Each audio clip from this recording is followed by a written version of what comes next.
What up, Soul Tribe? Let me switch this filter. They have changed some things in Instagram land, so I got to catch up. Anyway, my name is Soliel Lindsey. Welcome to another episode 40 to be exact, of Soul Seat Conversations. Soul Seat Conversations is a mental health, mental wellness podcast that exists to share stories of resilience, build global community, and for you to discover new ways to thrive via the brave voices of others. And today we have Kerwyn Phillip, who's going to be joining us. Before he comes in the soul seat, take a little sit down with me and braves his soul and talk about all things finances this month. That's a switch up for us. I'm going to do some little house announcements, catch up with y'all. I see y'all already in here. If you're already in the room, definitely share this with somebody that is on track to better their lives in 2025 and beyond, okay?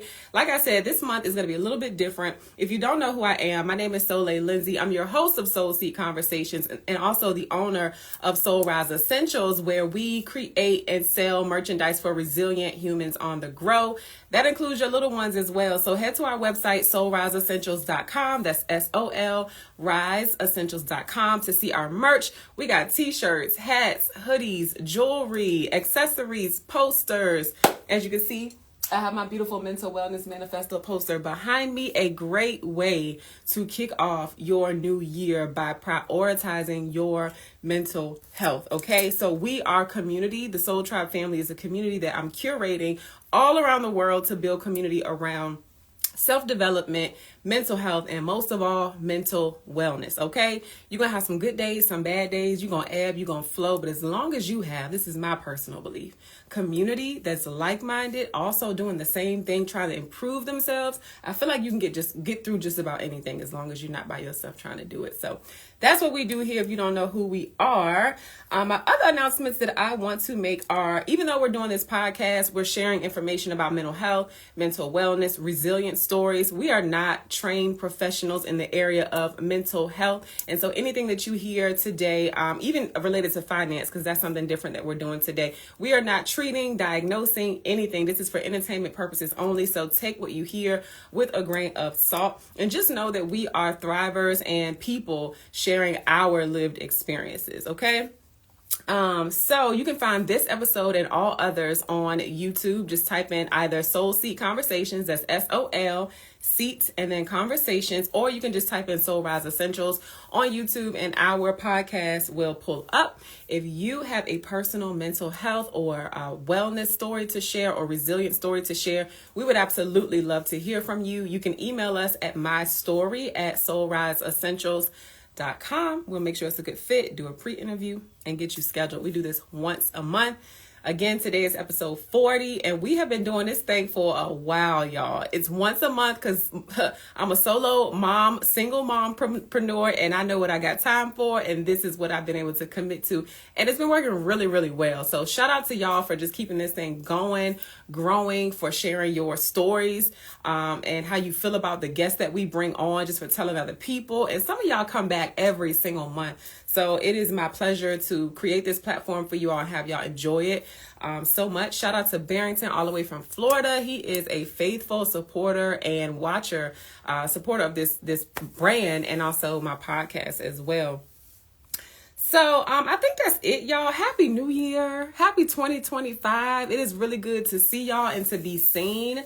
There have been some amazing things that we've done together in the year of 2024. And just since this business's inception, and it's not lost on me that you don't have to support my business, okay? You don't have to support me, but you choose to, and it's very, very appreciated. So I truly thank y'all. And I just want you to stay with us, in 2025 and beyond, because we going places, baby, okay? If y'all don't know, I am now a public speaker, motivational speaker, and a lot of my work revolves around mental health, sharing my story, sharing my mental wellness story, my school to prison pipeline experience, also the areas of confidence and just adversity, overcoming adversity, speaking about trauma and adverse childhood experiences. We look, 2024, we went up. At the end of 2023, I believe my child dates be running together. I set a goal. 2024, I executed that goal, and now your girl's a paid speaker. So I'm available you can go to booksoleil.com. That's SOLIEL.com. And you can book services there related to small e-commerce business coaching, also confidence coaching, and book me to speak at an event. So, we learning, we growing, all that jazz. There's so much more I can update y'all about, but I'll just do another live. That's not what we're here for today. But y'all know I like to take a couple minutes before the podcast start just to kind of chat with y'all, see what's up. And I'll just let you know what's new with not only me, but with Soul Rise Essentials. So, again, I love y'all. Shout out to the Soul Tribe. We're going to get our homie Kerwyn up in the soul seat. Let me sip a little tea real quick, because y'all know that I just be going, talking. And we like to recenter around here. So, cheers to y'all. Cheers to 2025. I hope you have the new year that you desire and then some. All right, Kerwyn. Let me bring you on in the room. All right, they done changed some stuff on here, y'all. Can you send a request, Kerwyn? And then while you do that, I'm going to just send this to a few people so they can join us in the room live. If you're watching a replay, definitely tap in the comments. If you're watching on YouTube, tap in the comments and let us know that you're rocking with us and that you see us, you support us. And man, today will be a special episode. It's definitely a little bit different, but I'm excited because finances, money, and mental health absolutely are intertwined. So we're going to talk about it, baby. There we go. I see it.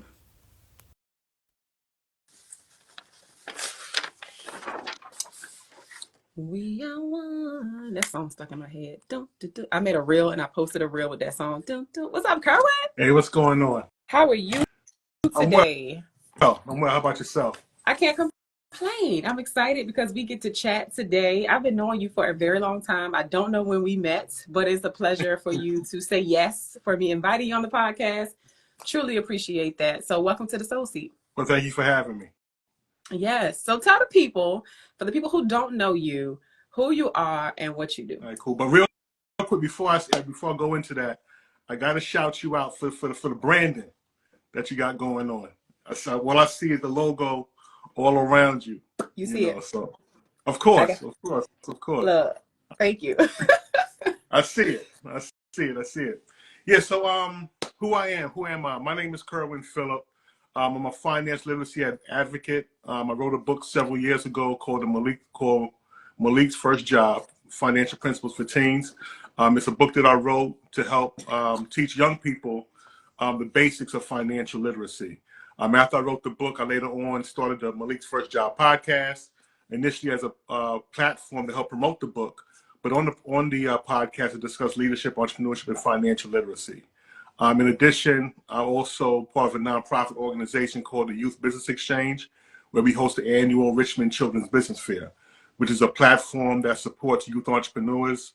Every year we have about close to 80 young people between the ages of 5 and 17 that come out and, sell their products, and have a chance to display entrepreneurship skills. They learn public speaking, build that confidence, sales, financial literacy, everything that comes with entrepreneurship.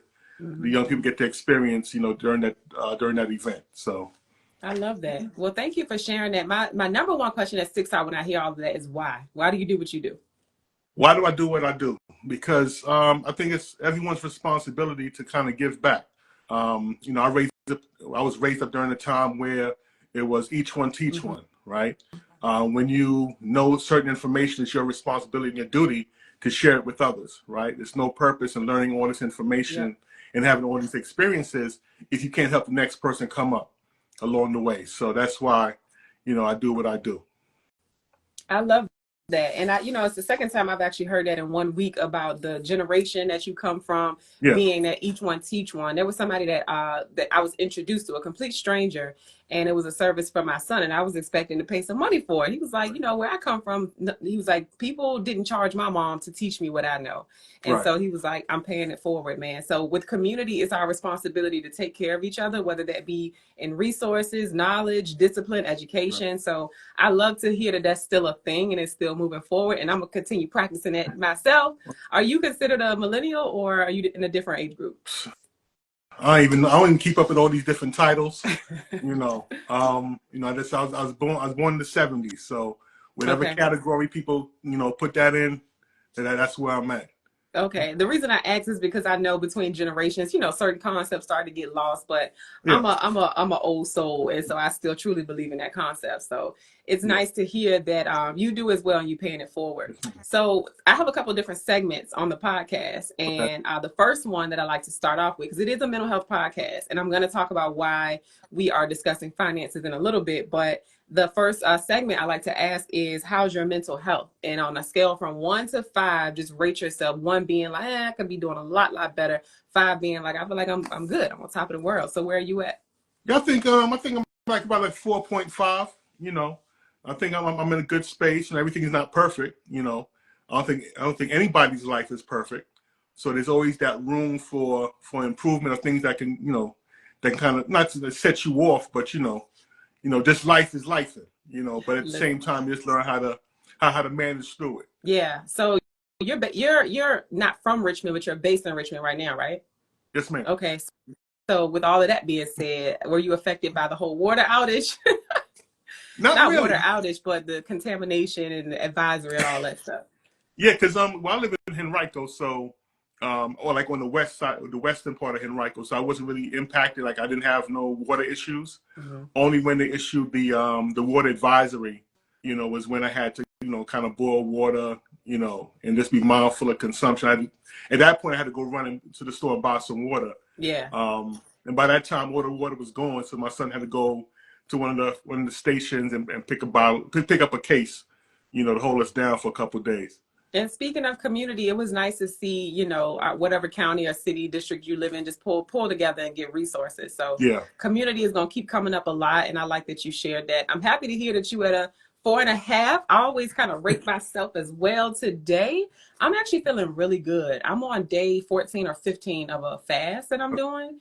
And I feel good. I feel the positive physical effects, mental effects. I have a lot of clarity, Yeah. spiritual enlightenment and clarity as well in that department. So overall, I'm feeling good. And like you said, all is not perfect, but I do believe all Yeah. is well. I'm right where I'm supposed to be at, experiencing what I'm supposed to experience. And I just feel pretty good today. So right now in this moment, I would say I'm about a 5, which is Okay. crazy. So I haven't That's been what's there in up. a while. Yeah. That's good to Yes. hear. Good to hear. Thank you. So let me ask you this before we talk about why we decided finances would be a good fit for this podcast. Okay. I want to ask you something. Do you practice any type of mindfulness exercises? Well, not as consistently as I feel I should. I know, like in the morning, I have like a routine. Like I'm normally up by like 4 or 5 o'clock in the morning. When I'm on it, right, I try to find some type of motivational messaging to listen to first thing in the morning. Before I get to scrolling through, social media, and before I start scrolling through the chaos, let me find something to kind of keep me centered. So I may find like maybe like a Les Brown speech, or maybe just throw on some meditation music and just sit there quietly for maybe like 5, 10 minutes, just to kind of get myself right. Or maybe some Eric Thomas, whatever. So I try to find something to kind of, as you said earlier, kind of reset yourself as you start your day, or set yourself, or set the tone for the day, and then move forward with that. Absolutely. Well, the reason I ask that is because we have another segment, which we'll do shortly. It's called a mindful moments. And I Mm-hmm. don't know if I talked to you about that. Typically, I do tell people about it in the pre-interview, but it's Okay. because we typically talk about subjects that could be triggering for some people that are tuning in. And because you're an entrepreneur, I'm an entrepreneur, we both had different things that we were doing before we sat in this seat, before we Right. started this podcast. So it's a really good way to just kind of center yourself. And I actually practice mindful breathing a lot. It's been a saving grace for me, just to kind of relax my nervous system with all the different demands that I have going on, the Mm-hmm. different challenges that I'm experiencing. But it's a really easy, quick, accessible tool that's free that anybody can do, that you can just use to just kind of, recenter yourself. And it creates an immediate relaxation response, like in your Right. brain and all over your body. So definitely want to do that with you. But before we do that, I want to ask you, or I wanted to share a little bit more about why I feel finances was something I wanted to start off with our podcast at the beginning of the year. You episode 1, you kicking it off for the entire year. We do this So once a month. you got to Huh? set the tone. We set the tone, baby. Yes. Right. So I get this Yes. bread So this year. that's right. That's right. So this year I wanted to kick off with finances because a lot of us struggle in this area. Nobody Yes. wants to talk about it. I actually Right. worked in real estate for 6 years, and I was very shocked at the amount of people on my sales team that I Mm. worked with that didn't feel comfortable talking about finances with the people we sold houses to. That's number one. And then also the folk coming in to buy houses. I'm like, how you gonna buy a house if we don't talk about money? And so Right. I'm not one of those people that came from a lot of money, definitely lower. I don't even know if we was middle class, honey. We Right. figured it out. We survived. We definitely struggled, but we figured it out. And one thing I love about my people and my family specifically, very resourceful and very gonna have a good time, whether we're making $2 or $20 an Right. hour. So, Right. that's where I come from.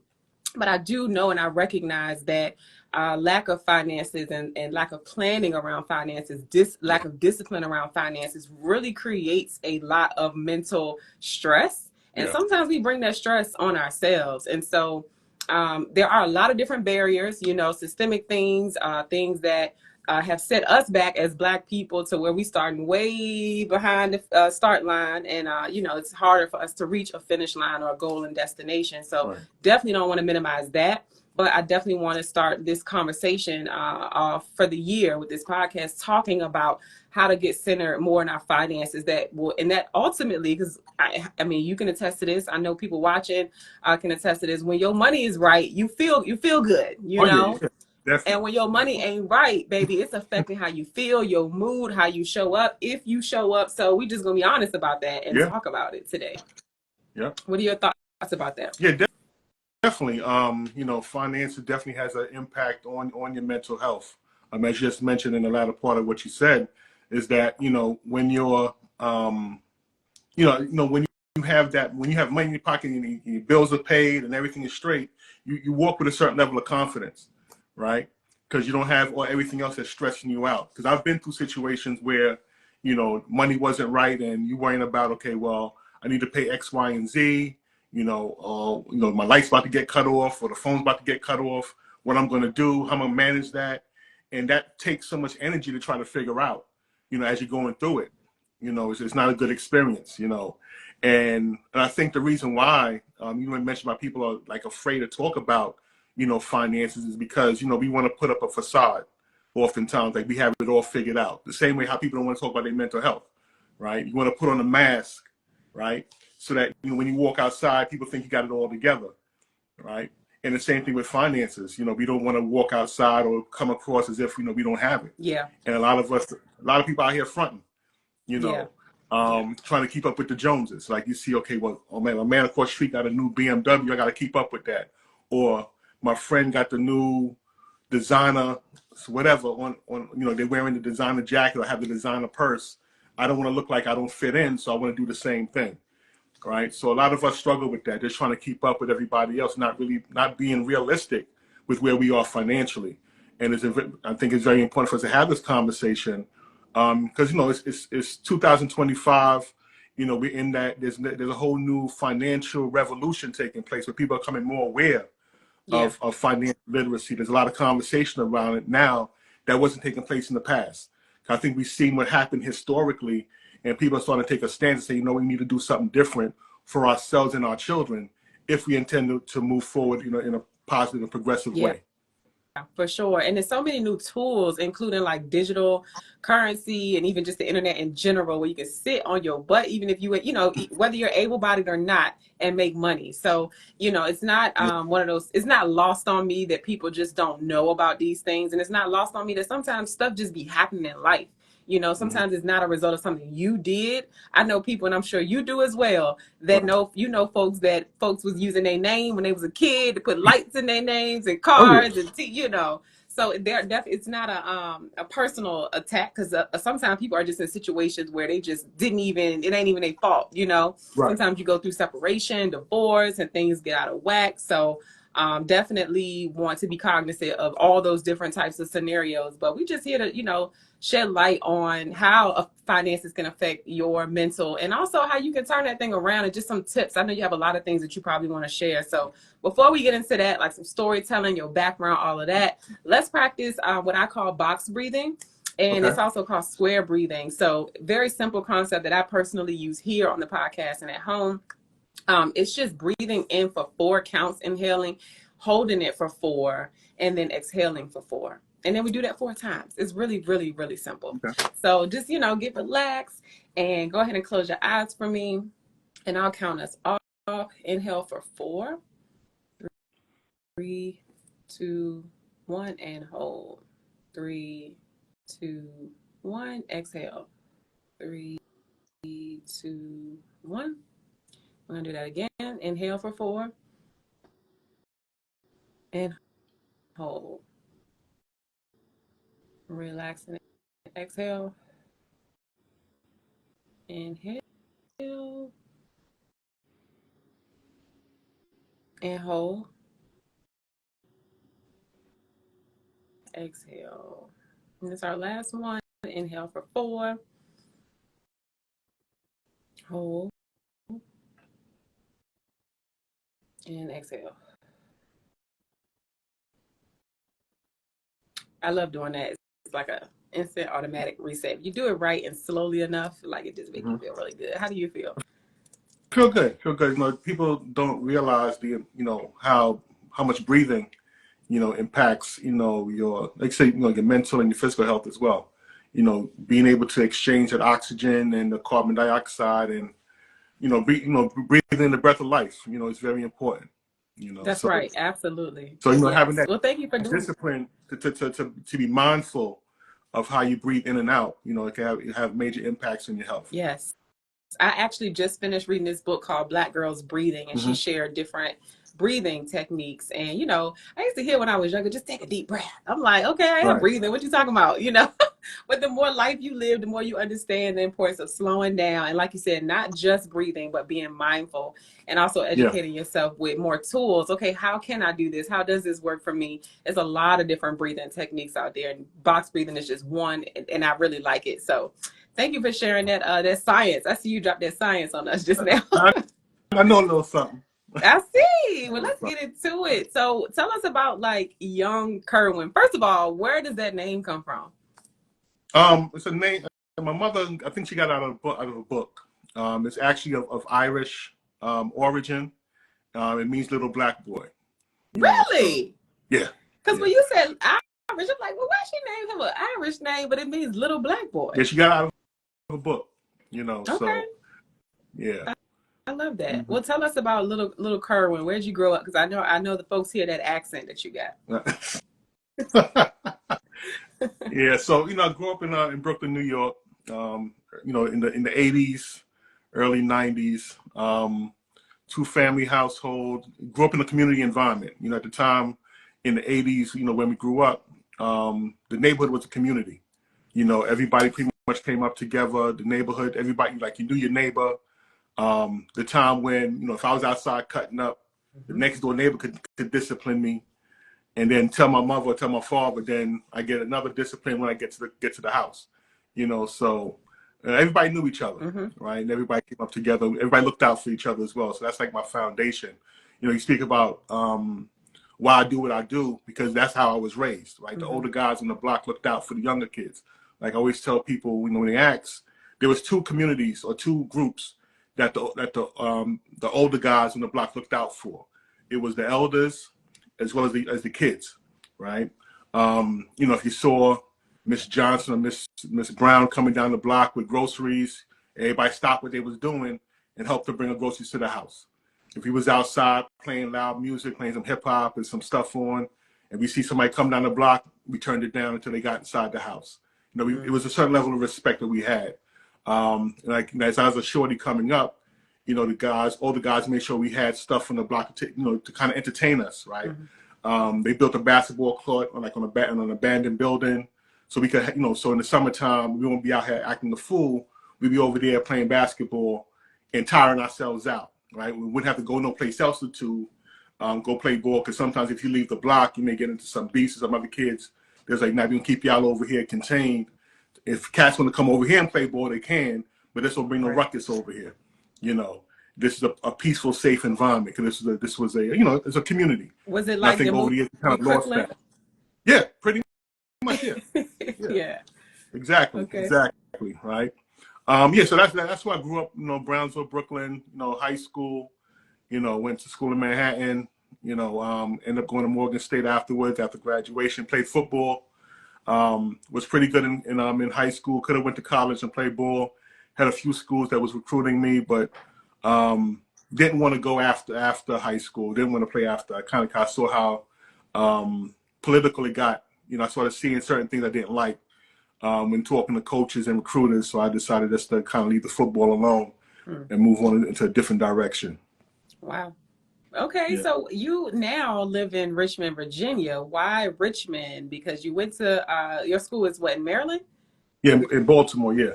Your Yeah. college. So how did you end up here from Brooklyn, Well, honey? well, after I left Morgan, I moved down south. I lived in Georgia for a few years. Um, After a while, me and my wife, we were down there.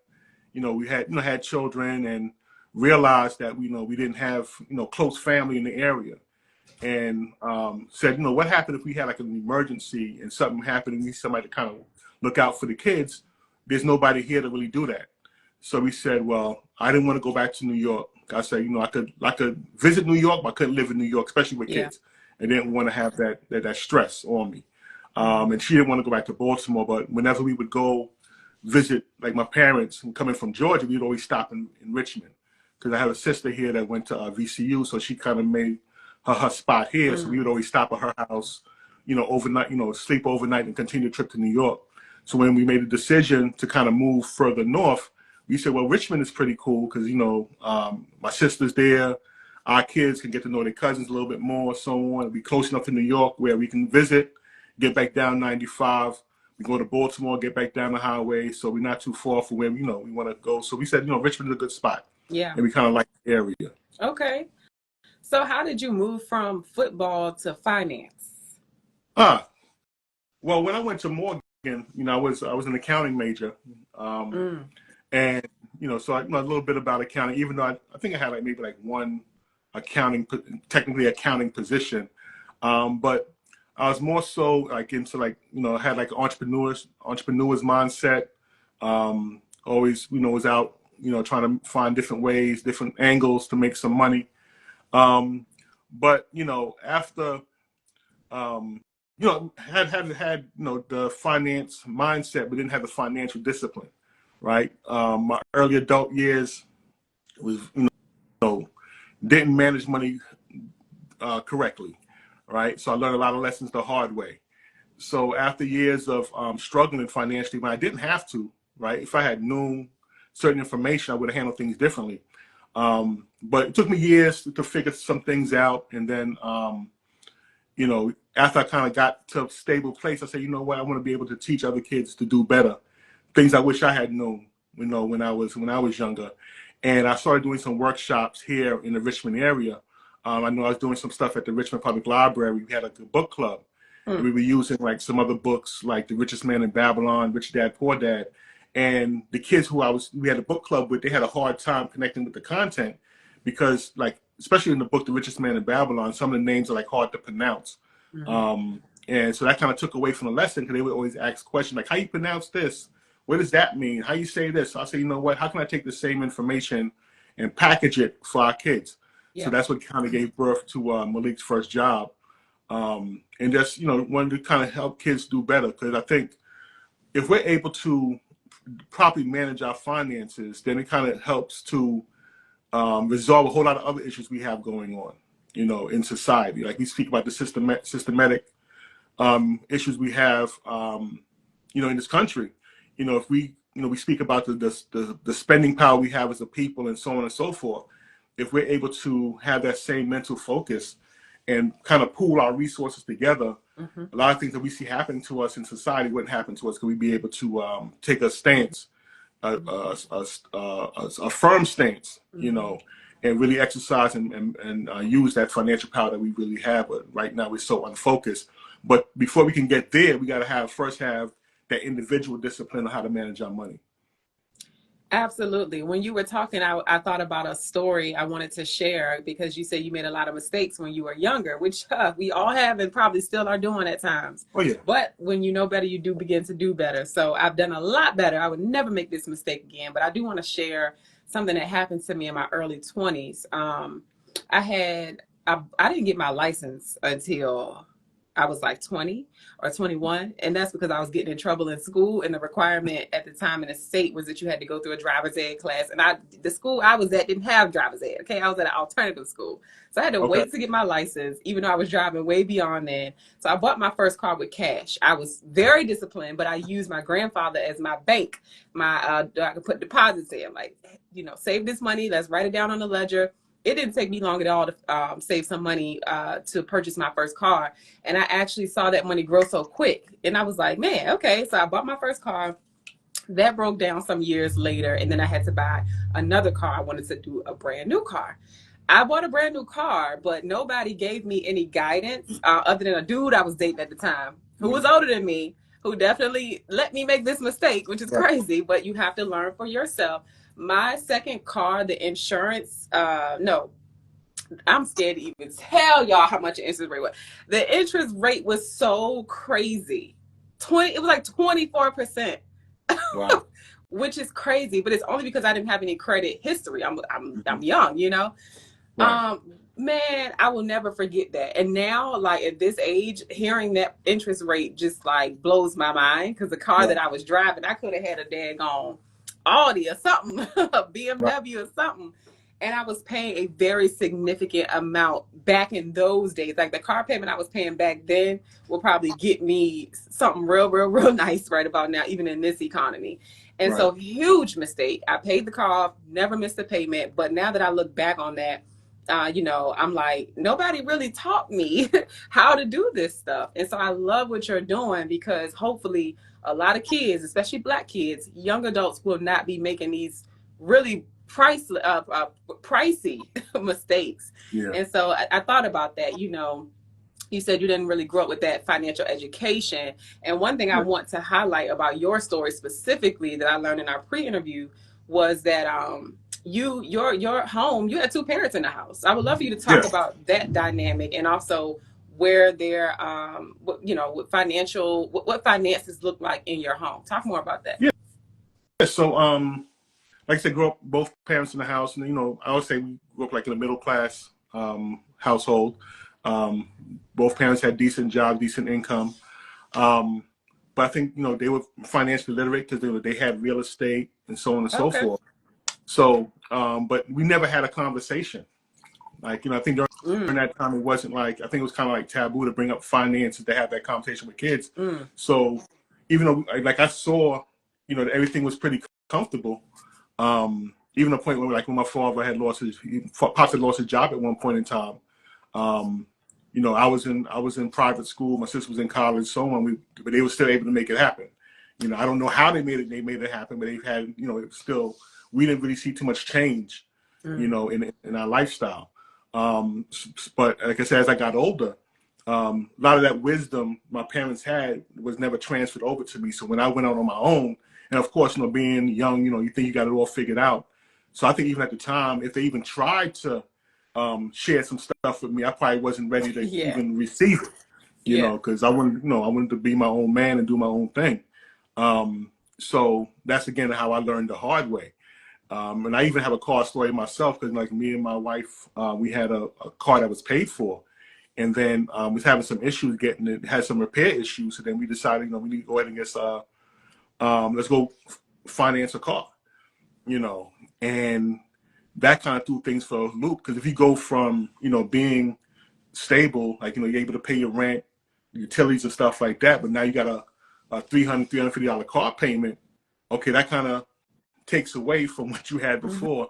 And I think that kind of started the downward spiral of financial struggle, Mm-hmm. because we started, okay, now we got this car payment to pay. Whereas before, like we had a car that was paid for, we didn't need full coverage. Now we need full coverage insurance. Mm-hmm. That's another expense. So slowly but surely, like things started adding up, creeping, right? And then, okay, so now you're paying bills, but you're not really saving. You're not really focused on saving. You're just thinking about, okay, let's take care of what we need right now, right? Lights, car payment. We didn't really have I guess the household phone bill or whatever. So, but there was no savings. But then when of course, when when an emergency happens, where's that money come from? Because everything else is accounted for, and you saw things just started happening, and then you start finding yourself falling behind slowly. And no one educated us about the dangers of payday loans and, these predatory lenders and stuff like that. And like I said, all that stuff slowly creeps up on you. And then the next thing you know, you're running so far behind and you're struggling, where you didn't, if we had known there was other alternatives, because the community we was, in our community, that's where they focus these predatory lenders on us, right? So no one is having a conversation where, you go to the bank and get you a loan that's way cheaper as far as the interest rate, as opposed to going to the dude that's over there on the corner, right? But we didn't, that wasn't in our mindset, because we see, oh, he's right here. We could borrow some money from him, or we could do this, we could do that. So we didn't have those conversations. Yeah. So we didn't have that information. So we chose what we saw. Exactly.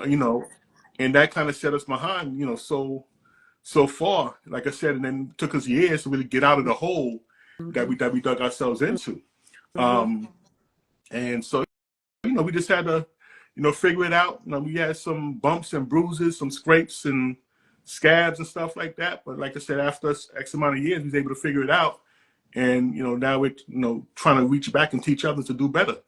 Exactly. And I love what you shared about the convenience, essentially, because that's what people are paying for, the convenience of, the convenience store being in the hood and the payday loans being in the hood. But if you just hop on that city bus, if you ain't got no car, and going on down to who you banking with and talk with a banker, a personal banker, build that relationship, but you don't know what you don't know. Right. And so I love that we have so many accessible tools these days. You do have to have discernment with who you're listening to, but to just learn the basics of finance, even with books. Is it a creditable person? Anybody can write a book and publish it these days as well. Exactly. And so just making sure you arm yourself with the right information. And there are predatory lenders and loans and stuff out there, right?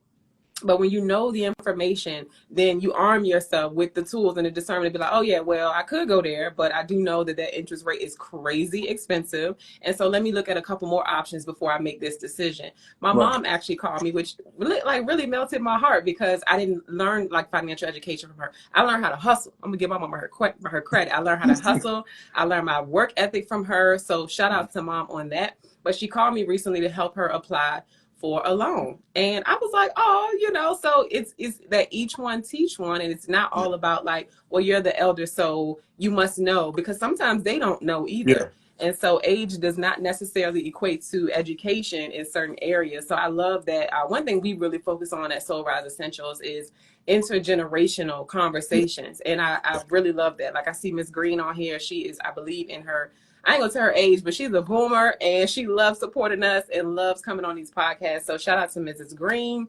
But yes, even though there are predatory, that's not gonna change. The predators are out there. They're gonna do what they are supposed to do. Yeah.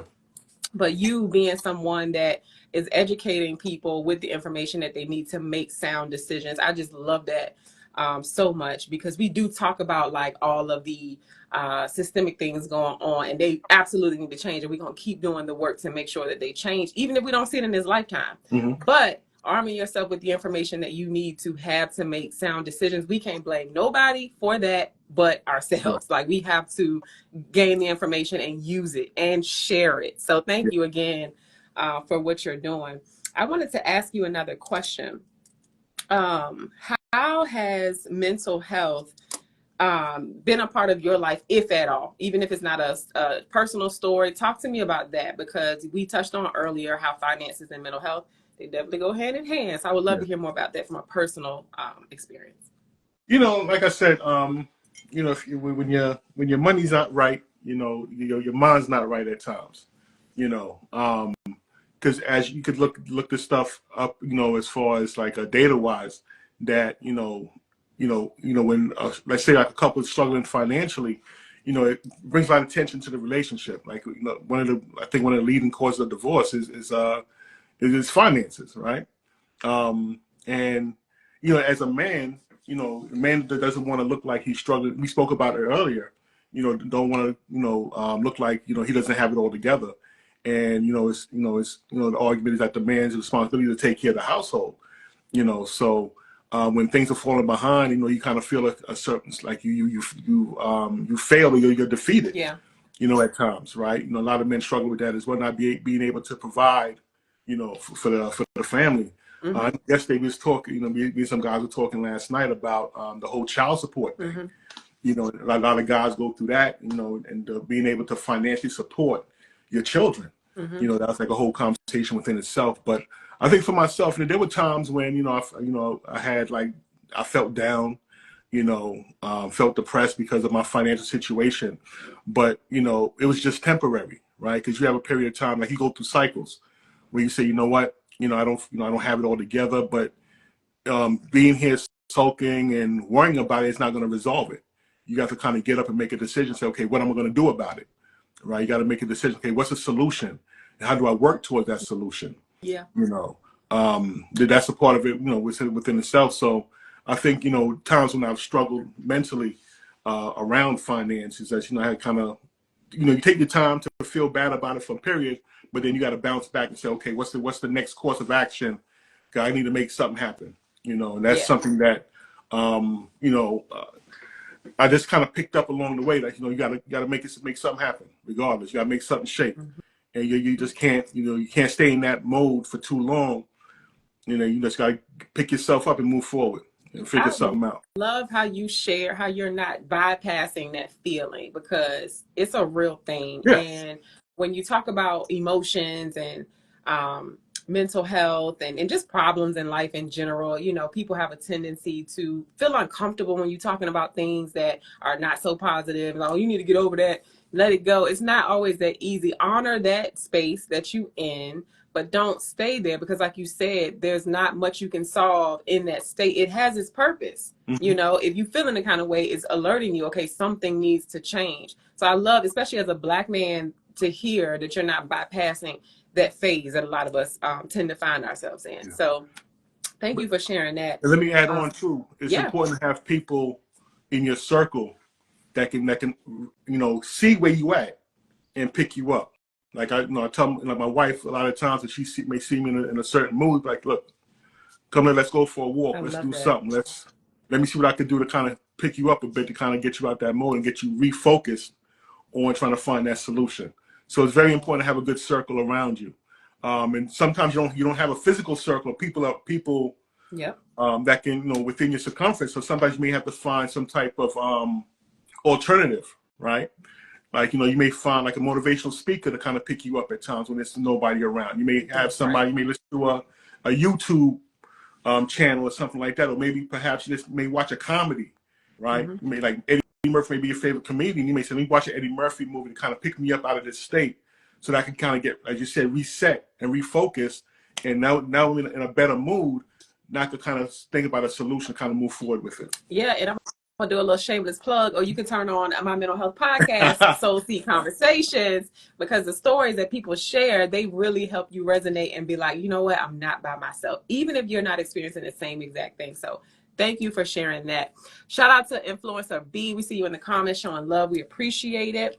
I also wanted to talk about how I actually figured out that I'm like, oh, he'll be a good guest for the podcast. I was scrolling LinkedIn and I saw this video of you at a mental health event, and that I was supposed to be at, but my schedule didn't allow me. So shout out to all the curators of that event over at Radio 1, it was, right? Yeah. Radio 1. I saw you talking about, it was something you said, and I think you used the word manifest, and like things becoming, they manifest in the physical because they exist up here first. Tell me what that was that you said. That really struck a chord with me, because I'm like, even though this man is talking about finances, getting your money right, he's at a mental health event. So I'm like, oh, I love that. So let's talk about that. Yeah, so I'm trying to remember. I know what I said. I'm trying to think the gist of what I said, but it's something along the lines of before we can manifest anything in the physical, it must first manifest in the mental, right? We got to bring it from that spiritual side and bring it into the physical, right? Anything that we see like around us right now was first created. It was somebody's idea. Yeah. It wasn't here. Like right now we're talking on cell phones, right? This cell phone didn't always exist, right? Somebody had the idea in their mind, say, you know what, it'd be cool to have like a phone. No, of course we had like the corded phones in the house with the spiral and the rotary dial and all this other stuff, telling my age real quick. But how can we get a phone that we can walk around with and we could, you know, we could talk to somebody, you know, face to face, like on the Jetsons or whatever, you know. It was somebody's idea. And then what they did was that they created a blueprint. They created a design, you know, they drew it on paper to get it from the mind down to the physical. And then from there, they went through the steps to actually create and put all the stuff inside, the microchips and everything else like that, which also had to be designed as well. So in our life, you know, there's certain things we want for ourselves, right? So we have to first create a mental picture of where we want to be, right? And then from there, when we say, okay, these are the certain goals that I have for myself, right? And you say, okay, this, I want to, you know, I want to have $1 million in the bank. I want to have this job. I want to go on this vacation. I want to do X, Y, and Z. You think about the lifestyle that you want, and you hear people say all the time, take your ideas and write down your goals. Write them down. By writing them down, not just, you know, of course, saying them, but writing them down, you're taking it from the mental image into a physical place. So now you can look at them, and you take a look at them every day. And that's going to help put a stamp in your subconscious mind. And then the universe is going to walk around, is going to work with you to make those things happen. Right? So it's a process for us to create the world that we want to be in. So if you're struggling financially, or you're struggling, you know, whatever the case, struggle you may want to be, and you want to come out of it, you got to first think about where you want to be first. You got to kind of set a goal, right? Just like if we're going on a trip, if I'm driving from Richmond to Miami, Florida, right? I can get in my car and just drive and, you know, try to figure it out myself. Or I can use my GPS. And in my GPS, I'll put down my destination. I'll put down my goal, where I want to be, where I want to go. And then the GPS is going to tell me where to turn, what highway to get on, what exit to get off, and so on and so forth. So the same way, you know, when you want things for yourself, you got to set your destiny where you want to be, and let the universe be your GPS to guide you to that destination. Come on. Or you may find a mentor or whoever, someone who has already been there, right? Someone who's already, let's say, we talk about finance. So maybe you want to be an entrepreneur. So you find someone who you want to model yourself after and say, okay, how did you get there? And they can say, okay, well, come walk with me, I'll show you. And they'll tell you how to navigate, how to pivot. Don't do that, go do this. You know, or if financially you don't know how to figure it out yourself, find a financial planner. I think during that conversation, I spoke about the fact that when we go inside the bank, oftentimes what we do, we go see the teller, we deposit money, we take money out.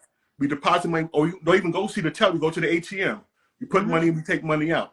But at that bank, there's more people than just the teller that work inside of there, right? You have people, you have bankers that can show you other services. You want to find somebody to help you with your finances, go talk to the banker. They can help guide you on what you need to do, where to place your money, right? If you're in debt, go talk to the banker. They have resources in the bank to help you with your credit and so on and so forth, right? So there's resources around us. We just got to be aware of those resources and actually take advantage and use them to help make change within our lives. And just paying attention. Oh, that was good. You was preaching, first of all. Just paying attention and opening yourself up to possibilities and not just being so negative and you think, oh, that's not going to happen for me. Ain't nobody out there for that. Blah, blah, blah. I'll share a quick story as it relates to seeing things up here and even thinking them. I know it's powerful to write them down as well, but I know also that even just your mindset shifting that up here too, and then writing it down, of course, can really burst some things into your reality. I remember saying to myself on this journey of entrepreneurship, I said, Lord, help me find someone that is knowledgeable, not only about finances, business finances, but that can teach it very well. Just because people know stuff don't mean they can teach it on a very comprehensive level.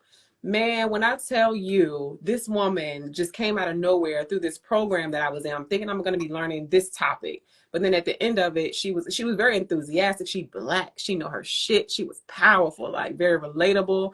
And she's a teacher. She said out of her mouth, she like, I think she's like an accountant or CPA. It's different terms. I'm still like there's differences in those things, but she's one of those. And her name is Dr. Lily. She said, I am passionate about not only this topic, but teaching it. That is my thing. And my mind just like everything. I was like, I would love for her to be a Black woman, somebody I can relate to. And I love her. She has been a tremendous resource to my personal life and also with my business finances as well. So don't negate the power of a positive thought as well. And also writing it down, just shifting your mind and taking whatever that negative belief is that you have about finances and just saying to yourself, even if it sounds ridiculous, nah. I literally told myself this morning, I thought about something. I said, girl, shut up. That is not, that's not our thought. We not thinking that, and replace it with something positive. So I know it sounds like woo-woo to some people and it sounds very generic, like, that don't work. Right. But I'm telling you, another thought I had this morning was that all those,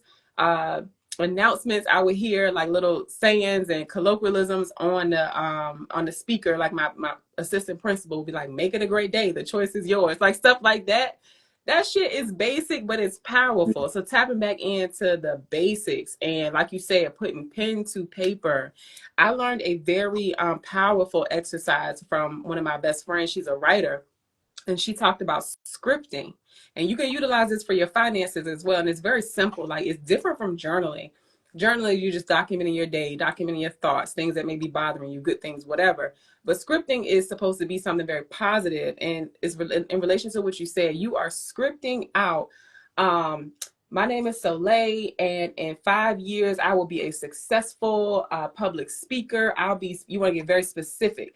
I'll be speaking in schools and churches and boys and girls clubs. I'll be traveling the world. I'll be married to the ideal partner. I'll have this. I'll be making $20,000 a month.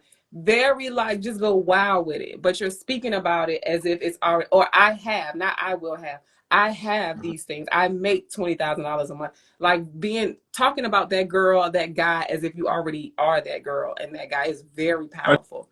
So I wanted to share that as well. I remember when I was in college, it was a friend of mine, like, she had like a vision board or like a list on her desk, and just like the same thing that you're speaking of now, like all the goals that she had for herself, she had all that stuff written down, and I'm like, why are you writing this stuff down? So this is all the stuff that I want, and I don't remember specifically what was on that list, but I know now she's where she wants to be. She's very successful. She's a judge. She's doing great things. And I'm like, wow. And I remember one time, I remember when you had that manifestation list that you had on your desk. She's like, oh, you remember that? I'm like, yeah, I remember seeing that, back then, and so on. And what's funny? Let me share another story. Yeah, just one quick thing. I'm sorry. What's funny is she already probably had another list that you didn't even see and was doing those things currently at the version of her that you saw and right in front of you. Yeah. So, yeah. But let me share another story as well, kind of in alignment with what we're talking about. Mm-hmm. I remember when my wife and I, we wanted to start a business, and we looked at this brick and mortar. And, there was like a security deposit in the first month. We were like, man, it was like, wow, we need to figure out how we're going to get this money for the security deposit. And then, we went to look at it. We toured the building, came back home, went to the mailbox, and we had got a refund check from the energy company. We was like, where'd that come from? We didn't know where it came from, but we said, hey, and it was the exact amount we needed for the security deposit and the rent. So we said, okay, well, we got the money now. And then like a few days later, we're in there, after we got secured the building, we're like, we need some carpet in here. And no lie, like 30 minutes later, this guy came, a friend of ours. He's like, oh, this is carpet company around the corner or down the block. They got some old carpet, they throwing some brand new carpet, they throwing away. They got spools of it. We was like, wow. And so, we took them over, we grabbed it, we got some for free, and he laid it down for us. So different things, like, again, never underestimate the power of the mind, the power of the universe, that, if you're sincere in what you're looking for, so some people say God, deity, whatever you believe in, mm-hmm. If you're sincere in what you're looking for and what you're trying to accomplish, those forces are going to work with you and, work on your behalf to move you forward to where you want to be. And I always say, trying to have a mindset shift will feel like you're a little delusional. Sometimes you got to be a little delusional to see what you want in your mind. Yeah. So I love that you shared that. If there's somebody who it's January 2025, there's somebody who just had their employee evaluation or it's coming up, and their boss says to them, you getting I don't know, I'm gonna just be crazy with a 10% raise. What advice do you have for them as it relates to financial discipline? Okay, so this is 10% of money that you didn't have before. So this is stuff that you didn't really. If you have a budget that you created before, this is an additional set of income that you have for yourself. Find a way to save it. If you haven't already created a savings plan for yourself, take that 10% and start saving. You know, if you find yourself living paycheck to paycheck and it's a little bit of a struggle, um, kind of fit that money in, but still find a way to take a portion of it and start saving. A lot of people say, "Well, I don't have the money to save." Well, the money that you spend on lunch, going to work every day, that's like a hidden expense you don't even think about, right? Because you can easily, people on their way to work, they'll stop by Starbucks, stop by Panera, get some coffee, stop by Wawa, get coffee and a sandwich. That's easy $10, right? Then they go out for lunch, another easy $10, $15. That's $25 so far. Not counting the snacks and the drinks you get from the vending machine. So you can easily spend $25, $30 a day, which equates to about $150 a week on food. And not counting the money that you spent for dinner, or like you go to the grocery store on Sunday and you say, okay, I'm gonna plan my meals for the week. And then on the way home, you're like, I don't even feel like cooking. I'm gonna stop by so-and-so and pick up something to eat, right?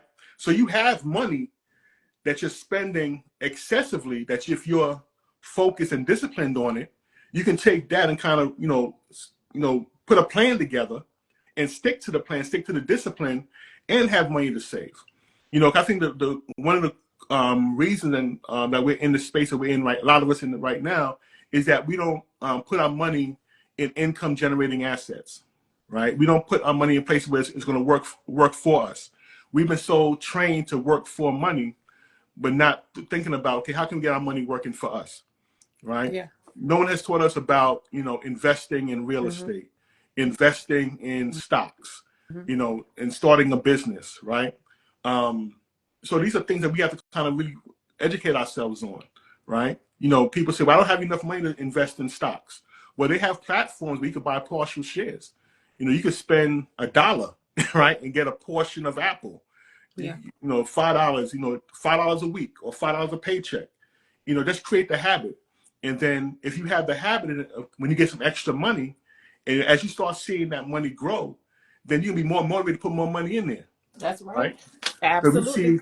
I'm seeing like right now, not to plug anything, but we see like some of these cryptocurrencies are growing, right? And think like if you was to invest when it was, years ago when it first nobody was talking about it, a lot of people who invested years ago are now like millionaires. Yes. Because they had the mindset and the foresight to say, I think this is going to be something in the future. Yep. Let me take a risk on it. So, and then, like I said, we're in this information age. We have YouTube, we have Instagram, we have Facebook, we have Twitter. We're about to lose TikTok or whatever. And there's people educating and talking about these different concepts on there. So as opposed to us sitting there and just watching funny videos and laughing it up, or being caught up with the whole Cameron, Jim Jones situation, take some time to educate yourself about financial literacy.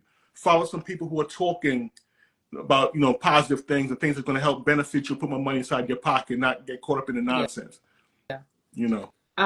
I was writing while you were talking. I got a question to follow up with that, but I wanted you to quickly, if you could think of some people off the top of your head. I was writing down some people I could think about, because I want people to when they finish this have tangible resources. Can you think of any people, some of your preferred financial experts that people can go buy a book, they can turn on a YouTube channel? Anybody you could think about? Yeah, Earn Your Leisure, right? Brothers Troy Millings and Rashad Bilal, right? They have I think they're one of the ones really sparked off this financial revolution that's taking place, where people are becoming more conscious of of financial literacy. Whether some people like them, some people don't. They have the criticisms, but at the end of the day, it's still a conversation around money. Yes, and find who works for you. Because there's other personalities out there, but don't miss the message because you don't like the messenger. You know what I mean? Exactly. Don't miss the money because you don't like the messenger. Yeah. And they just dropped a book too called "You Deserve to Be Rich." So, I think them. You have Wall Street Trapper. the gentleman who was formerly incarcerated that taught himself how to invest in the stock market. You have who else is out there? There's so many people. Ash Cash, tall guy tycoon. Mm-hmm. Cedric Nash. Mm-hmm. Cedric Nash. I met him last year. He had the Wealth Summit in D.C. Mm-hmm. And he also has like what's called the Wealth Challenge right now, where he educates people on investing and creating wealth, right? Okay. Finding income generating assets. And he has going on what's called the Wealth Challenge, where he has like bi-weekly sessions where he kind of sits down and mentors people about different things. Mm-hmm. So it's quite a few. I think if you start, if you type in financial literacy in any of these platforms, you can get caught up in a rabbit hole of information. Just like get caught Yes. I up in also a rabbit hole of videos of foolishness, you can get caught up in a rabbit hole of financial illiteracy influences. absolutely.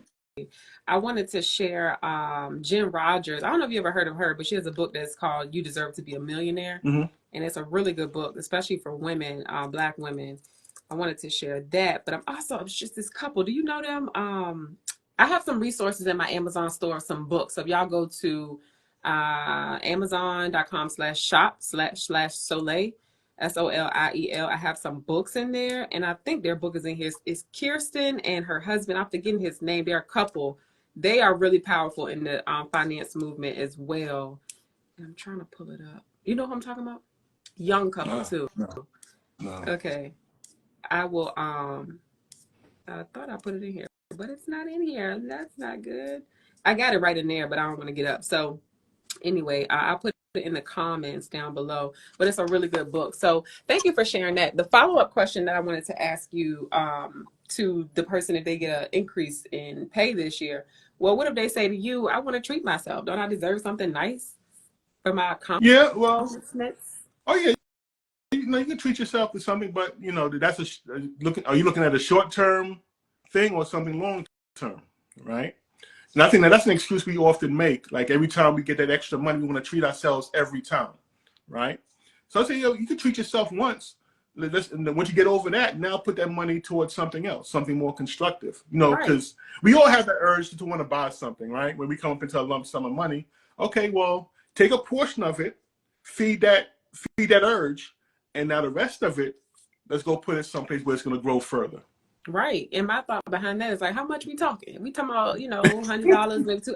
Okay, cool. But like, if it's something that just don't make that habit. I do believe in treating yourself, but being mindful of what that should cost as well is also part of my financial regimen, I should say. But when I say treat myself, I ain't talking about going to buy a Louis bag and it's not no shots to nobody. Like treating myself is going to the spa all day, like stuff like that, So being reasonable and also remembering to have the end in mind, but also remember that you got to enjoy yourself a little bit too. Because I have a friend of mine that worked his tail to the bone, rest his soul in peace. He's not here to enjoy any of that, the savings and all of that.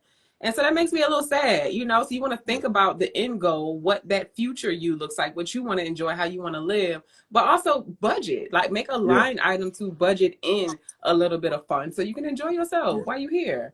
What about that person that is like, yo, I ain't got it. Like, I'm in between jobs. I ain't got no money. It's dry. The well is dry. What advice do you have for them? Seek help. I mean, get help.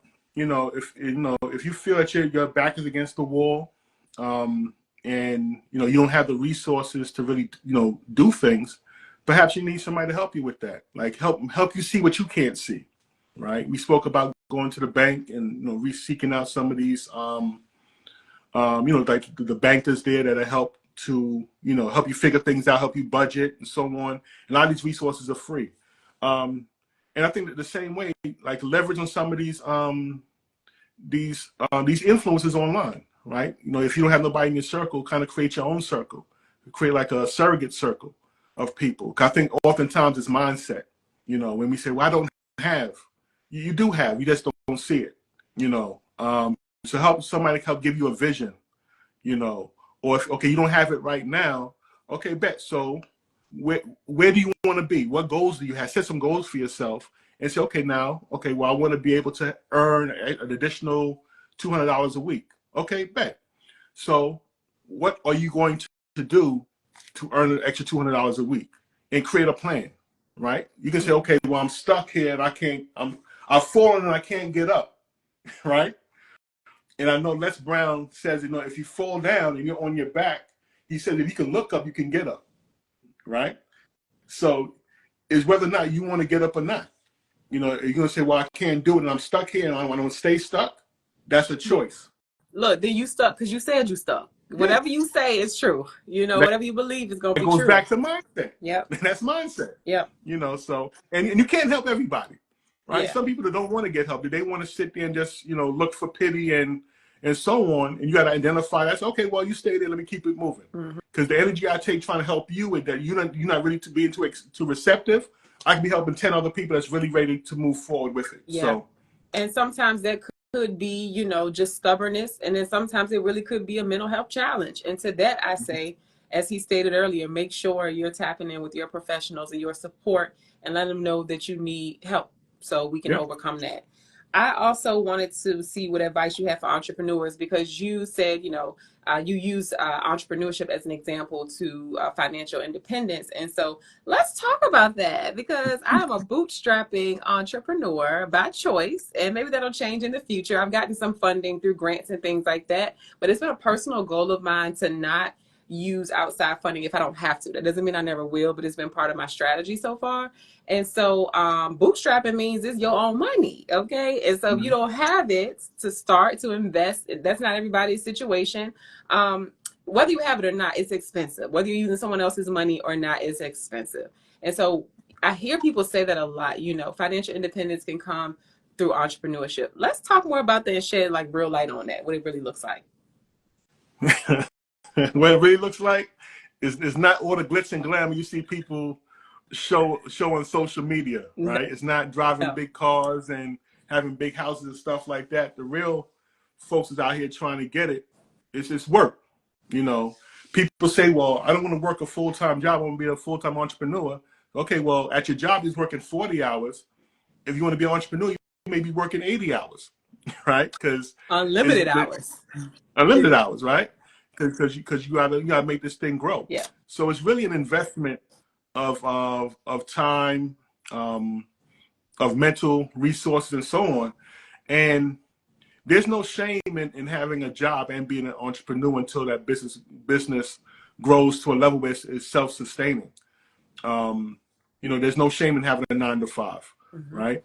Because if that 9-to-5 is feeding that business, then that's your first investor. Right, you got to invest in yourself. So, and it's a struggle, but it's a beautiful struggle, right? Because to know that it's something that you created, your business is your baby. Just like having a child, you've seen it grow and develop. There's a certain amount of pride that you have in seeing that business grow. People ask me, why do I, like, you know, over the past 3-4 years with the book, why do I push it so hard? I say, you know, because I've spent years, you know, in like network marketing companies and so on, and pushing other people's products, right? I said, well, I can't put half the energy in my own product than what I put in other people's product. I got to work twice as hard because I know this book is my baby, you know. Now I'm gonna leverage all the lessons I've learned throughout the years and apply it to my business.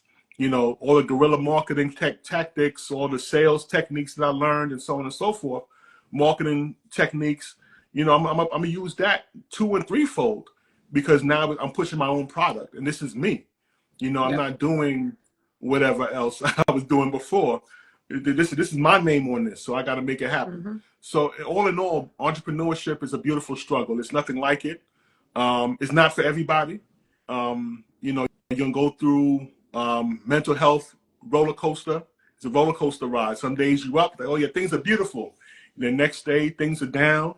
But you got to be able to have the mental fortitude of say, okay, when things are down, to have the vision to know that, okay, it's going to get better. I just got to keep on working at it, and train yourself. You got to read books, have mentors, and so on to keep you on that path. Because again, it's a struggle. Yes. You know, I ain't gonna sit here I and like how you sugarcoat it and put be that. like, yeah, I ain't gonna sugarcoat it and be like, oh, it's beautiful. You know, it's nice. It's a struggle, and I'm sure people on here who go through business know how it is. Yeah, I like how you put it, a beautiful struggle. That's period, point blank. I don't need to say nothing else on that. I will say this. If you don't know your relationship with money or your money, I think they call it money personality, do know that if you are horrible with money personally, that you going to take them habits, all your personal habits are coming right along with you.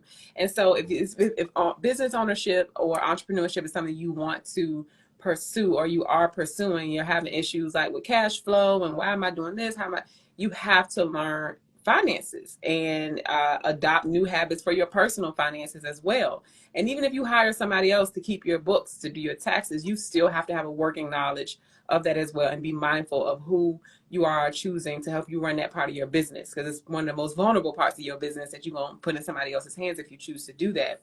And so I wanted to put that out there as well, because people, you know, we glamorize entrepreneurship, and I fell into that trap that, you know, I fell into it, and I drank the Kool-Aid, honey. But I know that I've always been entrepreneurial minded, and so it's a beautiful struggle, just like you say, and being able to see the fruits of my labor and the business growing and the revenue streams growing. It's cool to see, you know, because I'm working my ass off for that to be able to happen. But I do want to be honest about that. Your money habits, they're not that great. Then invest in yourself and learn from people that can help you get better in that area.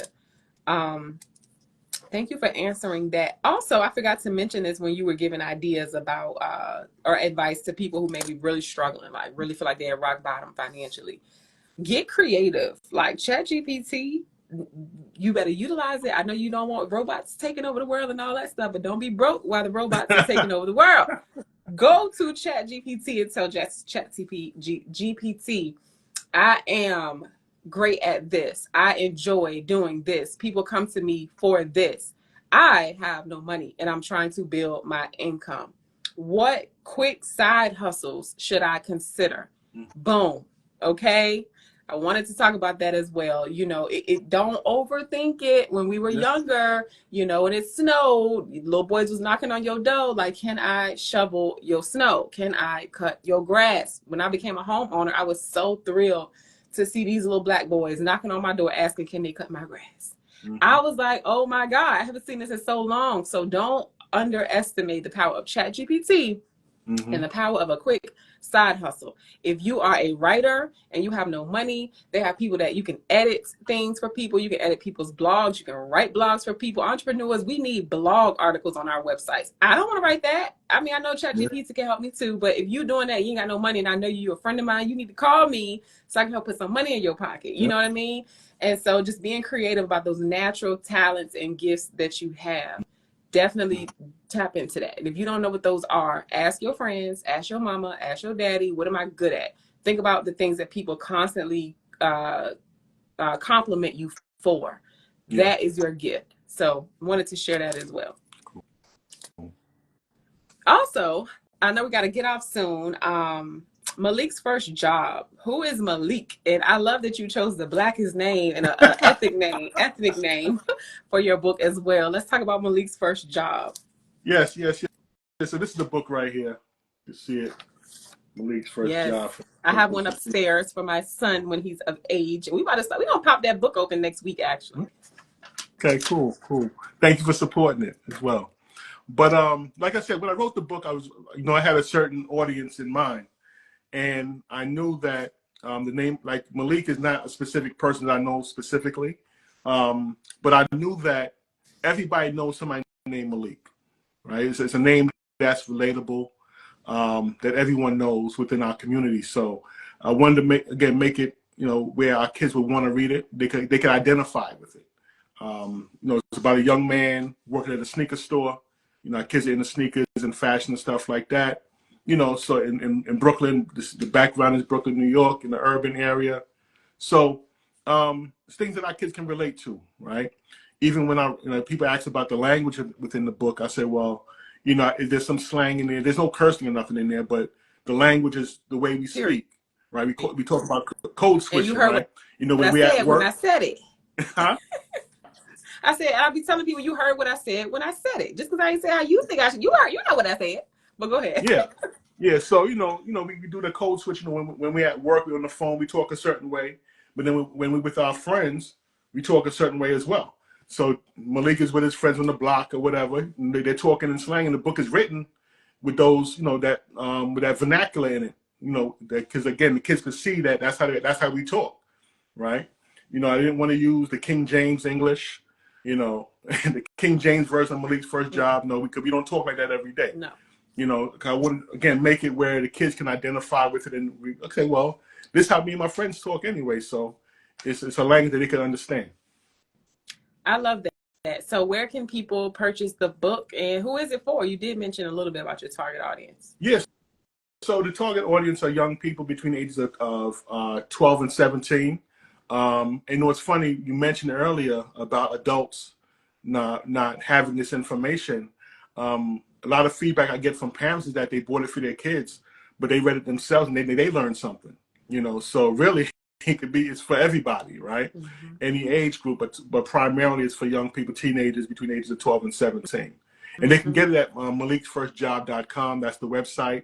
You get an autographed copy. It's also available on Amazon and other book platforms as well. So you're not just an author. You are also a speaker. Are you available for booking? Yes, ma'am. Yes, ma'am. You can reach out to me. I do like workshops, financial literacy workshops, entrepreneurship stuff. When I first started, I was doing like a lot of hip hop history workshops as well. I'm a hip hop head as well. But I kind of shied away from that. Of course, but if you want me to talk about hip hop history, I can. But I'm more so focused on the financial literacy and the entrepreneurship aspect. But you can reach out to me on Instagram at Kerwyn Phillip. You can follow me. My first and last name. Or just go to the website and reach out to me there, maliksfirstjob.com. Is it Phillips with with an S or no S? Two L's, no S.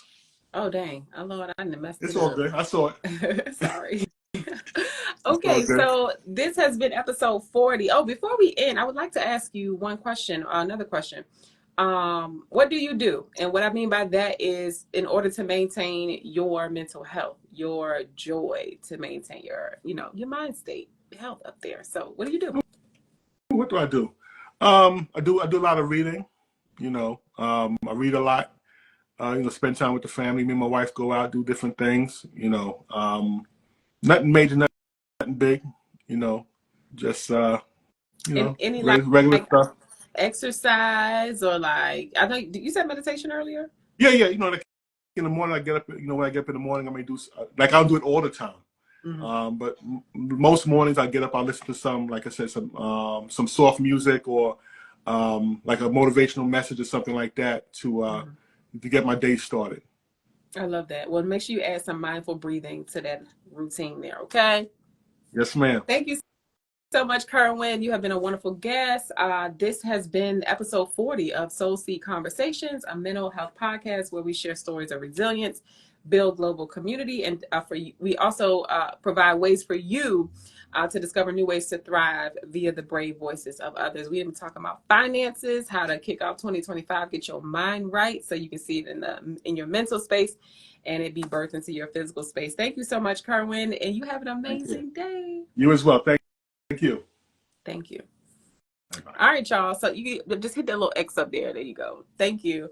Man, this was a great episode. I hope that you all were able to take something tangible away from it, something useful away from it. I love to talk about money, honey. And so how else we going to get it? And we going to learn new ways to use it, make it work for us if we ain't talking about it. So I love that we were able to start 2025 off talking about that. I understand, trust me, how finances and a lack thereof can affect your finances. I totally get it.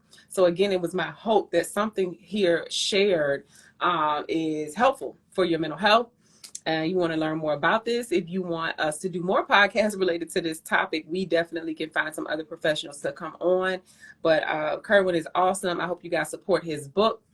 Malik's first job. He also has a podcast as well that he shared about. So I'll be checking into that just to, see what I learned. If you made it to the end of this episode, put in the comments a sunshine emoji or you can type hashtag replay to let us know that you are here.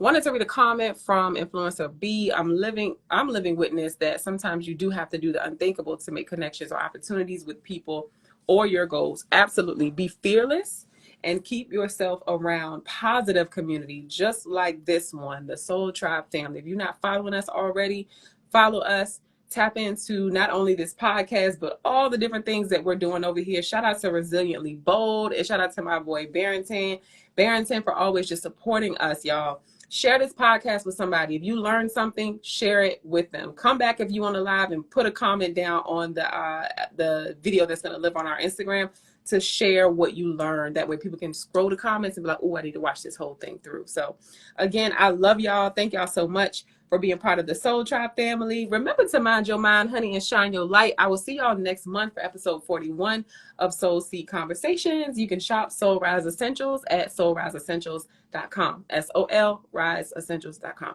Peace.